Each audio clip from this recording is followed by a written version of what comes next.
پوچھا کہ جائز ہے ناجائز ہے، یہ نہیں پوچھا کہ اس کا حکم شرع کیا ہے، بس دیکھا دکھائے کوئی اس کے اندر گھس گیا، کوئی وہ کرنے لگ گیا۔ مسلمانوں یہ اس کے بارے میں ہمارے بزرگوں نے بڑی سختی کے ساتھ فتاوی جات کو نقل فرمایا۔ میں نے یہ کہا تھا کہ یہ میں تھوڑا وقت اس پہ لگاؤں گا، اور یہ زیادہ وقت اس بات کے اوپر کہ امام اہل سنت نے فتاوی رضویہ شریف کے اندر خصوصاً ان چیزوں کے بارے میں آپ سے سوال کیا گیا، تو میں جتنا وقت میسر ہوا میں ایک تو سارے لوگوں یہ 5 منٹ اتنے ہو جانا تو یہاں کی نہ پھر طبیعت بھی ناساز ہونے لگ جاتی ہے، تو پھر کہتے ہیں جی کاری جمعہ لیٹ پڑھاتا ہے، فیکٹریوں ادھا گھنٹہ چھٹی ہوتی ہے، تو میں کہ جڑا 10 منٹ شریعت کی گل نہ سن سکیا تو انہیں کتے جنگ کے اندر جا کے ہیں 70 تیر انج زخم ہیں، تو جڑا 10 منٹ دین کی گل نہ سن سکیا وہ سمجھے گا کہ امام حسین نے 6 مہینے کا بچہ کیویں قربان کیا، تو جنہوں دین کی گل سننا ہی گوارا نہیں ہے انہیں جان تھوڑی دینی سی۔ حضرت امام اہل سنت مجدد دین و ملت امام شاہ احمد رضا خان فاضل بریلوی رحمۃ اللہ تعالی علیہ، آپ سے سوال کیا گیا کہ روافظ، یہ اب آپ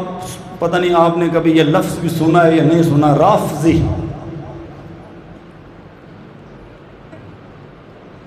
رافضی لفظ کہ روافظ کن کو کہا جاتا ہے؟ امام اہل سنت سے سوال کیا گیا تو آپ نے روافظ کی 3 اقسام بیان کی۔ میں یہ روافظ کی اقسام بیان کرنے کے بعد اس کے بعد کہ جو ان جیسے کام کرتا ہے ان کے بارے میں ہمارے بزرگوں نے بڑا سخت فتویٰ دے رکھا ہے۔ ہم اس وجہ سے لوگوں کو یہ کہتے ہیں کہ کم از کم تھوڑا بہت دین سیکھو، تھوڑا بہت سمجھو اس بات کو۔ امام اہل سنت نے لکھا کہ روافظ کی 3 قسمیں ہیں۔ سب سے پہلی قسم جن کو رافضی کہا جاتا ہے، فرمایا روافظ کی ایک قسم تو وہ ہے جو قرآن کو جو قرآن کو ناقص مانتے ہیں اور کہتے ہیں سیدنا عثمان غنی نے اور سیدنا عمر نے اس قرآن کو کمپلیٹ نہیں ہونے دیا اور یہ قرآن مکمل نہیں، اس کے اندر کچھ آیات یہاں تک کا قول کرتے ہیں کہ 10 سپارے اس قرآن کے اندر موجود نہیں، اور آیات کے بارے میں تو ہر ایک رافضی کا عقیدہ ہے کہ وہ آیات جو مولا کائنات علی المرتضیٰ رضی اللہ تعالی عنہ آپ کی شان کے اندر تھی، عثمان غنی نے قرآن کو جمع کیا، وہ آیات جو پتوں کے اوپر لکھی ہوئی تھی وہ پتے عثمان غنی نے بکری کو کھلا دیے تھے۔ اِنَّا نَحْنُ نَزَّلْنَا الذِّكْرَ وَإِنَّا لَهُ لَحَافِظُونَ۔ اے آیت کریمہ قرآن مجید فرقان حمیدی کھول کے نا تے کوئی تفسیر کٹ کے دیکھ لو، ہر مفسر نے لکھیا کہ تورات، انجیل، زبور جڑیاں اج تحریف شدہ نے کہ بالکل رد و بدل کر کے یہودیاں تے عیسائیاں نے بدل دیتیاں، تے انہوں نے کہا قرآن کیوں نہیں بدلیا؟ اوتے ہر ایک مفسر نے یہی گل لکھی، انہوں نے کہا تورات، زبور تے انجیل دی حفاظت دی ذمہ داری اللہ نے انہوں نے دیتی تھی، ایس کر کے انہوں نے بدل دیتی۔ فرمایا قرآن اس وجہ نال نہیں بدلا گیا کہ اللہ نے کیا قرآن اسی نازل کیتا ہے تے اے دی حفاظت دی ذمہ داری بھی ساڈے ذمے ہے، تے ذمہ داری اللہ دی ہوئے تے کسے دی جرت ہے کوئی ایک زبر زیر بھی بدل کے رکھ دے۔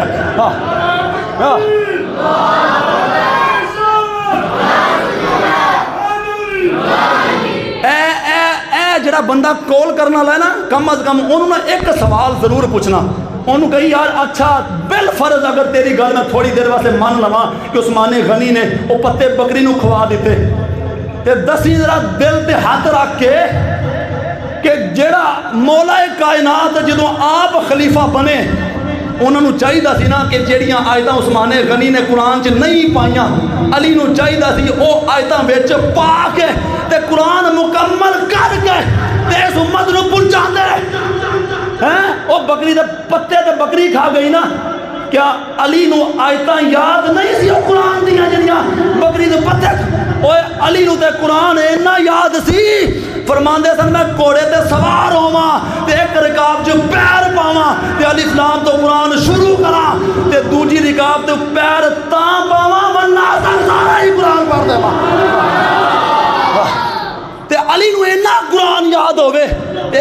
رکاب جو پیر پا کے تے قرآن شروع کرے تے دوجی رکاب جو پانے تے پورا ہی پڑھ دے وے تے علی دے پتران نو قرآن اینا یاد ہوئے کربلا دے میدان دے اندر سیر امام حسین دا جسم تو الگ بھی ہو جاوے تے قرآن پڑھن دی آواز پھر بھی آندی رہے تے چاہیے سی نا علی نو تے علی دے پتر حسین نو کہ جڑا قرآن کمپلیٹ نہیں سی بعد وچوں کمپلیٹ کر دے تے امت تک پہنچا دے اوے بدبختہ جڑا اعتراض عثمان غنی تے کیتا ہی اے اعتراض مولا کائنات تے بھی جائے گا او دے پتر حسین تے بھی جائے گا کہ انہوں نے زیادتی کی تھی کہ قرآن امت تک نہیں پہنچایا اے اعتراض خالق کائنات تے بھی جائے گا امام اہل سنت نے لکھا کہ روافض کی ایک قسم وہ ہے جو کہتے ہیں کہ قرآن ناقص ہے کمپلیٹ نہیں ہے دوسرا وہ کہتے ہیں نعوذ باللہ مولا کائنات حضور کے بعد جتنے بھی انبیاء آدم علیہ السلام سے لے کر حضرت عیسیٰ ابن مریم تک کہنے لگے حضور کے بعد نبیوں سے افضل حضرت مولا کائنات حضرت علی المرتضیٰ رضی اللہ تعالیٰ یہ روافض کہتا ہے آپ نے لکھا کہ جس نے قرآن کے اندر ایک زیر زبر کے بارے میں بھی یہ کہا کہ یہ زیر اس کے اندر نہیں ہے یا یہ کہا کہ یہ زیر زبر اس کے اندر اضافی ہے یا اس نے کہا کہ یہ ایک حرف الف یا ایک حرف لام یا ایک حرف میم کوئی ایک حرف کے بارے میں اگر کسی نے کہا اس قرآن کے اندر کم ہے یا یہ کہا کہ ایک حرف اس قرآن کے اندر زیادہ ہے فرمایا وہ بندہ کافر ہے کافر بھی عام نہیں مرتد کافر ہے اور اس کے اوپر سارے احکام مرتدین والے جاری کیا جائیں گے کہ ان کی عورتوں سے نکاح کرنا حرام ہے اگر ایسا عقیدہ رکھنے والی عورت کسی کے ساتھ نکاح کرتی ہے فرمایا وہ نکاح نہیں کہلائے گا وہ زنا کہلائے گا آگے پیدا ہونے والی اولاد نہیں ہوگی وہ ولد الزنا حرام کی اولاد کہلائے گی جس بندے کا یہ عقیدہ ہو کہ یہ قرآن ناقص ہے یا جس بندے کا یہ عقیدہ ہو کہ حضرت علی نبیوں سے افضل ہیں یاد رکھو جس بندے نے غیر نبی کو اوے مولا کائنات کی اپنی شانیں اتنی ہیں بندہ ساری زندگی بیان کرے تو نہیں ختم ہوتی یہ تم نے اپنی بات سے اوے نبی وہ ہوتا ہے جو امت کا سب سے افضل بہتر بندہ ہوتا ہے اگر غیر نبی کو نبی سے کسی نے افضل قرار دیا ایسا قائل کا کہنے والا خود کافر ہو جائے گا یہ امام اہل سنت نے روافض کی ایک قسم لکھی فرمایا اگر تو روافض کی یہ قسم کے جو یہ عقیدہ رکھتے ہیں آگے انہوں نے کہا میں اگر بات کرتا ہوں نا تو میں 20 حوالے ان کی کتب کے کہ انہوں نے لکھا اپنی کتابوں کے اندر یہ سب کچھ اگر تم بھی تھوڑی بہت ریسرچ کر کے جاننا چاہتے ہو انٹرنیٹ کھول یوٹیوب دیکھو اور دیکھو ان کے عقائد و نظریات قرآن کے بارے میں کیا ہیں اور مولا کائنات کے بارے میں ان کے عقائد و نظریات روافض کے کیا ہیں تم ایک ویڈیو دیکھو گے 2 دیکھو گے تمہیں پتہ چل جائے گا کہ ان کے عقائد و نظریات کیا ہیں قرآن کو کیا کہتے ہیں مولا کائنات کو کیا کہتے ہیں اور نعوذ باللہ یہاں تک انہوں نے لکھا کہ وہی حضرت جبریل امین لے کر آ رہے تھے جبرائیل سے غلطی ہوئی وہی آنی تھی علی کے پاس وہ غلطی سے محمد رسول اللہ کے پاس لے کر چلے گئے جبرائیل کو بھی غلطی ہوئی میں کہ پھر غلطی جبرائیل کو تو نہ ہوئی پھر غلطی تھی اللہ کو ہوئی نا کہ وہ دینا چاہتا سی علی نو تے جبرائیل چھڑ کے آگے نبی دے کول اللہ نے بھی نہیں فرمایا جا جبرائیل واپس لے کے آ گیا تو نے غلطی کر کے آ گیا دیکھو کیا کیا باتیں اور کتب ان کی بھری پڑی ہیں ان کے قائد و نظریات سے بھری پڑی ہیں یہ لکھا ہمارے بزرگوں نے کہ سنو اور سمجھو کوئی دین کو کہ روافض کی ایک قسم جس کا عقیدہ یہ ہو کہ غیر نبی کو نبی سے افضل مانتا ہو قرآن کو ناقص مانتا ہو یا اللہ رب العزت کے احکام کے بارے میں رد و بدل کا قائل ہو فرمایا ایسا بندہ کافر نہیں مرتد کافر ہے اس کے اوپر احکام بھی مرتد دین والے جاری کیے جائیں گے ان کی عورتوں سے نکاح کرنا جائز نہیں ہے اگر عورت نکاح کرتی ہے تو نکاح نہیں زنا ہے اور اولاد والا دوسری قسم روافض کی فرمایا یہ تو نہیں کہتے کہ قرآن رد و بدل والا ہے کہتے نہیں قرآن پورا ہے اور یہ بھی نہیں کہتے کہ حضرت علی نبیوں سے افضل ہیں لیکن ایک بات ہے کہ وہ صحابہ اکرام علیہم رضوان کے اوپر تانا زنی کرتے صحابہ کو گالی دیتے اور کہتے ہیں کہ حضرت علی المرتضیٰ شیخین حضرت ابوبکر صدیق سے اور حضرت عمر سے افضل ہے اور کہتے ہیں کہ ابو بکر کی خلافت جو تھی، عمر کی جو خلافت تھی وہ ناحق تھی. جو یہ عقیدہ رکھتے ہیں یہ روافض کی دوسری قسم ہے. خلافت شیخین کے منکر ہیں، صحابہ کو گالی دیتے ہیں لیکن قرآن کو کمپلیٹ مانتے ہیں. حضرت علی کو نبیوں سے افضل نہیں مانتے. امام اہل سنت نے لکھا کہ فتاوی ہندیہ کے اندر، اور ہمارے بزرگوں نے تصریح فرمائی ہے کہ شیخین کو گالی دینے والا، ان کی خلافت کا انکار کرنے والا، فرمایا یہ بندہ بھی کافر ہے اور دارہ اسلام سے خارج ہے. اور فرمایا یہ بندہ بھی، اور متکلم کے نزدیک اگرچہ وہ دارہ اسلام سے خارج نہیں ہے لیکن ہم اہل سنت کے نزدیک وہ دارہ اسلام سے خارج ہے. اور روافض کی تیسری قسم، انہوں نے کہا کہ نہ تو صحابہ کو گالی دیتے بلکہ سب صحابہ کی تعظیم کرتے ہیں، قرآن کو کمپلیٹ مانتے ہیں، مولا کائنات کو نبیوں پر فضیلت نہیں دیتے. ان باتوں میں سے کوئی ان کے اندر نہیں پائی جاتی، لیکن صرف ایک بات ہے،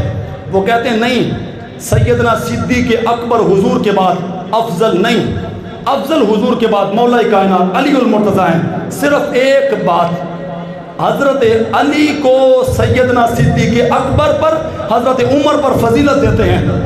امام اہل سنت نے لکھا ایسے لوگ کافر تو نہیں لیکن پھر بھی بد مذہب ہے، پھر بھی بد مذہب ہے. کیوں؟ اس بات کے اوپر امت کا اجماع ہے کہ افضل التحقیق بعد الانبیاء ابو بکر الصدیق، کہ نبیوں کے بعد اگر امتوں میں سے اللہ نے فضیلت کے اندر، مقام مرتبہ کے اندر اگر کسی کو اللہ نے فضیلت عطا فرمائی ہے تو وہ سیدنا صدیق اکبر کو عطا فرمائی ہے. اور صحیح بخاری کے اندر یہ الفاظ موجود ہے، حضرت علی المرتضیٰ کے سکے بیٹے حضرت محمد بن حنفیہ، اس نے سوال کیا ابا جی مجھے بتائیں اس امت میں سب سے افضل ہستی حضور کے بعد کون ہے؟ تو مولا کائنات کا فتویٰ جس کو امام بخاری نے خود نقل کیا، فرمایا حضور کے بعد سب سے افضل کوئی ہستی ہے تو وہ نبی کے یار غار صدیق اکبر ہے. اور بخاری کے الفاظ ہیں، انہوں نے کہا کہ اس کے بعد، فرمایا عمر، انہوں نے کہا اس کے بعد، انہوں نے کہا عثمان. امام بخاری نے لکھا کہ مولا کائنات کی عاجزی یہ تھی کہ انہوں نے اپنا نام تک بھی ذکر نہیں فرمایا. اور مصنف ابن ابی شیبہ اور دوسری روایات کے اندر یہ ہے مولا کائنات کوفہ کے ممبر پر بیٹھے ہوئے تھے اور آپ نے خطبے کے اندر یہ جملے ارشاد فرمایا مجھے یہ پتہ چلا ہے کہ کچھ لوگ یفضلونی علی ابو بکر الصدیق و عمر، کچھ لوگ مجھے ابو بکر صدیق پر عمر پر فضیلت دیتے ہیں. فرمایا بندہ جو ایسا کرتا ہے وہ بندہ ظالم ہے کہ جو مجھے ابو بکر صدیق اور عمر پر فضیلت عطا فرمائے. مسلمانوں یہ روافض کی اقسام کو ذکر کرنے کے بعد آگے جو بعد میں ذکر کرنا چاہتا نا، اب وقت ختم ہو رہا ہے، یہ روافض کی اقسام کو ذکر کرنے کے بعد جو آگے امام اہل سنت نے فتویٰ جات نقل کیے ہیں نا، میں بتانا وہ چاہتا تھا ہے یہ بس ایک بات ہے. یہ جلد نمبر 22 فتاوی رضویہ اور یہ جلد نمبر 23 فتاوی رضویہ، امام اہل سنت سے سوال کیا گیا کہ محرم الحرام کے دنوں کے اندر سیاہ کپڑے پہننا آیا جائز ہے یا ناجائز؟ امام اہل سنت نے لکھا کہ محرم کے دنوں کے اندر سیاہ کپڑے پہننا، فرمایا یہ حرام ہے. کیوں؟ فرمایا روافض کے ساتھ تشبیہ ہے. کیوں کہ روافض بطور سوگ محرم کے دنوں کے اندر اور ماتم کے لیے محرم کے دنوں کے اندر سیاہ کپڑوں کا استعمال کرتے ہیں. حرام لکھا امام اہل سنت نے محرم کے دنوں کے اندر سیاہ لباس پہننا. کیوں کہ روافض کے ساتھ تشبیہ آئے گی، وہ بطور سوگ سیاہ کپڑے پہنتے ہیں. اور لکھا فرمایا سوگ 3 دن سے زیادہ جائز نہیں. اگر کوئی سوگ 3 دن کے بعد مناتا ہے تو وہ حرام ہے. سرکار کا فرمان موجود ہے کہ 3 دن سے زیادہ سوگ جائز نہیں ہے. اور سوگ کیسا ہے؟ اور کیا تو غم حسین منانے والوں سے اور کیا تو غم حسین منانے والوں سے ہم شہداء کا ماتم نہیں کرتے ہیں؟ بھائی کس چیز کا سوگ ہے یہ؟ مسلمانوں بڑا طویل فتویٰ تھا جس کے اوپر میں بات کرنا، لیکن چونکہ وقت کی قلت کی وجہ سے، اچھا ہم جب یہاں پر بات کرتے ہیں نا تو یہ جو باہر لوگ ہیں نا جب یہ سنتے ہیں نا ان کو بڑی مرچیں لگتی ہے اور یہ کہتے ہیں جی اس مسجد کے اندر ہمارے خلاف بات ہوتی ہے. ہم اپنے لوگوں کی تربیت کے لیے کہ یہ سنیوں کی مسجد ہے، یہاں پر آنے والا سنی ہے، ہم ان لوگوں کی تربیت کے لیے اپنا موقف کہ ہمارے ہاں وہ جائز ہے یا ناجائز ہے، بھئی ہم اپنا موقف بیان کرتے ہیں، ہم اپنے بزرگوں کے حوالہ جات بیان کرتے ہیں، ہمیں تمہارے ساتھ کوئی سروکار نہیں ہے۔ تمہارے مذہب کے اندر عبادت ہے، جائز ہے، جو مرضی سمجھتے ہو سمجھتے رہو، کرتے رہو۔ جب ہم بات کرتے ہیں تو ہم اپنے موقف کی، اپنے مسلک کی، اپنے لوگوں کی تربیت کے لیے ہم بات کرتے ہیں کہ ہماری شریعت کے اندر، ہمارے مسلک کے اندر عام دنوں کے اندر تو سیاہ لباس پہننا جائز ہے، لیکن محرم کے اندر سیاہ لباس پہننا جائز نہیں ہے۔ اس کے باوجود بھی بات کے اندر لوگ رولا ڈالتے ہیں، وبیلا ڈالتے ہیں کہ نہیں ہمارے خلاف بات ہوتی ہے۔ قطعاً یہ ہماری گفتگو ریکارڈ ہوتی ہے، یہ انٹرنیٹ کے اوپر اپلوڈ ہوتی ہے۔ اگر کسی کو کوئی بات ہے تو اگر ہماری بات کرے اور نکالے کہ یہ بات ہمارے خلاف کہی گئی ہے، ہم اپنا عقیدہ اہل سنت و جماعت، لیکن اس کے باوجود بھی ان کو بات چبھتی ہے۔ میں تو بابا جی کی ایک بات کہہ کر اپنی بات کو ختم کر رہا ہوں۔ بابا جی کہتے سن کہ بندہ گل کرے اگلے دے توں تے کڈے نہ پھر، وہ توں جڑا نکلتا نا وہ پھر ساڑھے واسطے نہیں ہے، لیکن ہم نے عقیدہ اہل سنت بیان کیا ہے۔ ہم سنیوں سے گزارش کریں گے کہ یہ جو ہے نا من تشبہ بقوم فہو منہ، کہ جس قوم سے بندہ مشابہت رکھتا ہے نا، اللہ کے پاس جائے گا نا حساب و کتاب کے لیے، اللہ اس کو اس لائن کے اندر، اس صف کے اندر کھڑا کر کے اپنے سامنے بلوائے گا، اور یہ چیز بڑی بری ہے۔ اللہ رب العزت کے حضور دعا ہے اللہ مرتے دم تک صحابہ کی تعظیم کرنے کی توفیق عطا فرمائے۔ وآخر دعوانا